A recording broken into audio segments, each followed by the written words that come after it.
Hello guys, ഞാൻ ഇന്ന് variety ഒരു മുട്ടായാണ് കഴിക്കാൻ പോകുന്നത്. ഞാൻ കഴിക്കാൻ പോണ ഒരു ജെല്ലി മുട്ടായ. ഇത് കണ്ടോ, നെക്സ്റ്റ് ഫ്ലേവർ ഒരു ലൈമിന്റെയാണ്.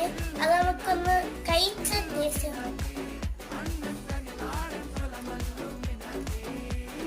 നല്ല ടേസ്റ്റ് ഉണ്ട് കേട്ടോ. അടുത്തത് സ്ട്രോബെറിയാണ്. അടുത്തത് സ്ട്രോബെറി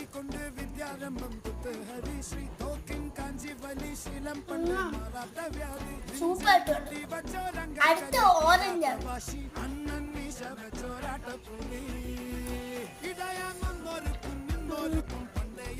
സൂപ്പർ ആയിട്ടുണ്ട്. ഇപ്പോഴാണ് മോക്കായി